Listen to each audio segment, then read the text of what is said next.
أناحي قدم مونديال خرافي صحيح. أمرابط قدم مونديال خرافي. الآن أمرابط يتكلموا عليه في ليفربول، يتكلموا عليه في انجلترا في توتنهام. لعبوا مع بونو حتى مع سيفي تتذكر سجل حتى هدف. نعم. هدف يعني مع فريقه لما كان لا برجلو في ركنيه. ركنيه طلع يلعب جيد.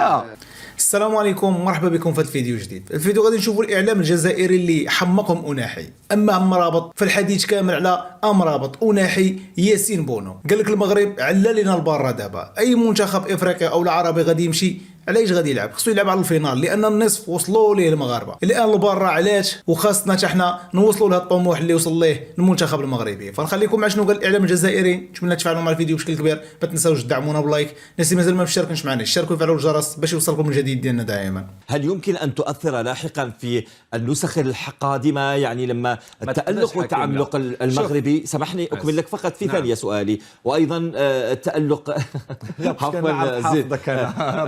لا مشكلة، التعمق أيضا بالنسبة للمنتخبات هذه هل يكون عندها صدى لاحقا؟ لا ما نظن. شوف حكيم، لان كاين بين كاس عالم وكاس عالم 4 سنوات، وقت طويل، وزيد على ذلك قبل كؤوس العالم تقريبا في كل قارات يكونوا يعني الكؤوس يعني الكونتينونتال يعني المحليه، ولذلك نظن كاين كثير من الاشياء يقدروا فيها يعني سكون ابل دي زامبونديرابل يتغيروا. ما تقدرش انت تقول يعني اللي دار مسار في هذه النسخه في 2030 تلقاه. كان شرط واحد. انا حبيت نروح لك لهذا التوجه، عفوا حبيت نروح لك لذاك التوجه. انت انا فهمت من سؤالي بانه مثلا تألق المغرب ولا كوريا واليابان راح يكون متألق مثلا في 2026. لا.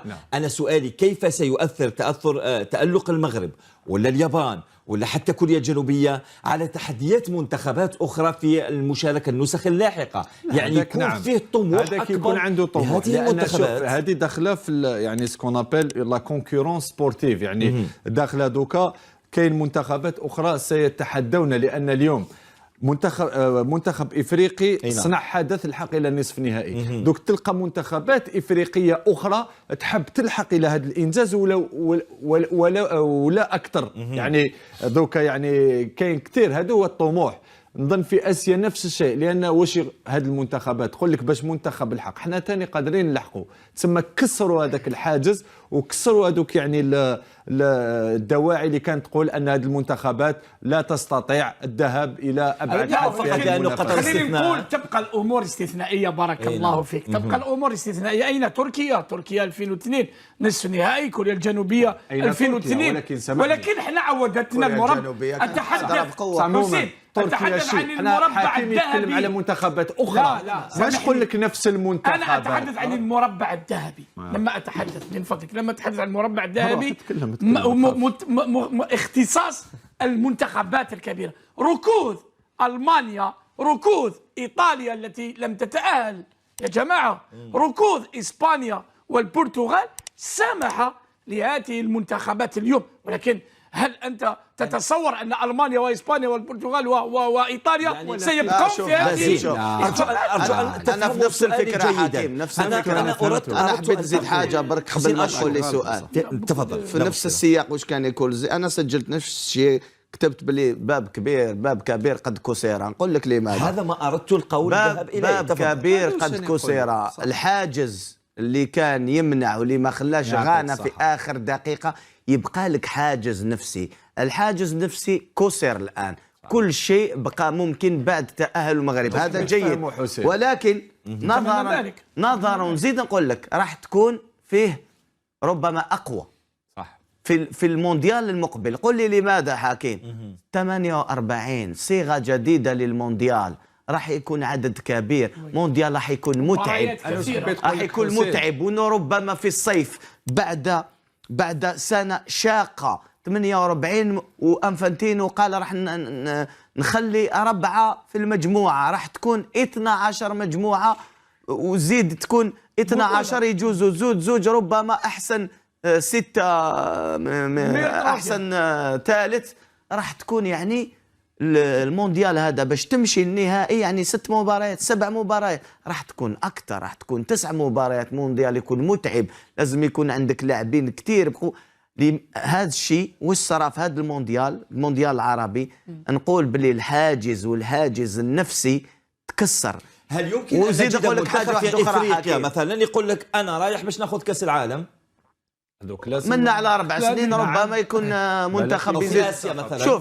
شوف انا نقول لك المغرب تكمل تعمل في نفس السياق، الجزائر تعمل، لان الان بقى المستوى ماهوش بعيد، لان هاد المنتخبات راكي واش قال كاين منتخبات كثيره قويه ولو لكاس افريقيا. علاش يتكلم على قال لك منتخبات قويه، ما نساوش كاين منتخبات ما راحتش. احنا نهار فزنا بكاس افريقيا كوت ديفوار رحنا معاها بصعوبه. يعني كاين نيجيريا ما راحتش قويه، كاين كوت ديفوار، مصر. شوف منتخبات راهي تعمل حكيم. الان هذا الحاجز النفسي تكسر. مونديال راح يجيب صيغه جديده، راح يتلعب في امريكا والمكسيك وكندا. عام يكون شاق ومتعب. انا نظن باللي راح تكون من الفوق. جميل. مفاجآت يدخل فيها ايضا فوز السعوديه على الارجنتين، فوز المغرب على فرنسا، فوز الكاميرون على البرازيل. ربما هذه الاشياء اللي راح تزيد الدعم هذه القارات. اتحدث عن قاره افريقيا وحتى اسيا. نروح الموضوع الثالث اليوم اللي هو يبدو بانه مونديال انفجار المواهب. اليوم شفنا كثير من الاسماء اللي برزت. اتحدث على انه هذه اللاعبين برزوا بشكل ملفت للانتباه. المال فتح، أبواب المال فتحت عليهم. الآن الناس راهي تتحدث على صفقات من العيار الثقيل. بيلينغهام 19 سنة منتخب إنجلترا اللي تألق. غونزالو راموس 21 سنة لاعب منتخب البرتغال. رافائيل لياو 23 سنة لاعب منتخب البرتغال اللي يلعب في الميلان.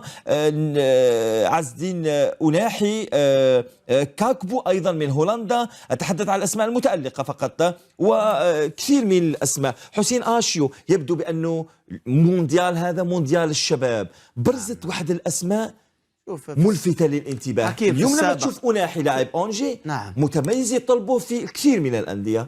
أناحي بيلينغهام هذا اللي يلعب في بروسيا دورتموند. بيلينغهام كان حتى وإن كان في بروسيا ولكن مطلوب بشكل ولكن مطلوب بشكل أكبر. كانت ريال مدريد تبحث عنه وكان بايرن ميونخ تبحث عنه وكانت في بطولة العالم زادت طلعت. نعم اكيد. شوف غونزالو راموس ايضا بطولة العالم صح. حكيم واش حبيت يقول لي امرابط يلعب في فيورنتينا ما كانش مطلوب كثير. أناحي كان مطلوب ولكن في أندية. الآن أناحي راح تشوفه في منتخب كبير لأن المونديال أقوى منافسة يعني عالمية راح يرفعك. ما نساوش أناحي قدم مونديال خرافي. صحيح.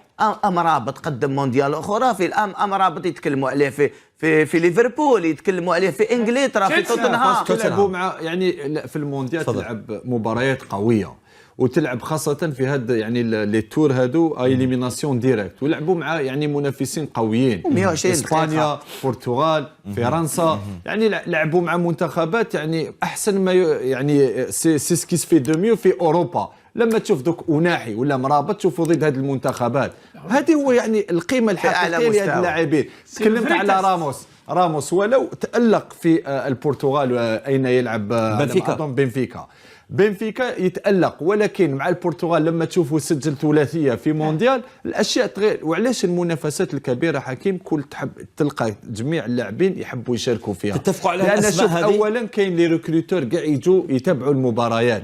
وزيد على ذلك tu ne peux pas trouver يعني meilleur que une coupe du monde ولا يعني منافسه كبيره بس تسلط عليك الاضواء. جميل.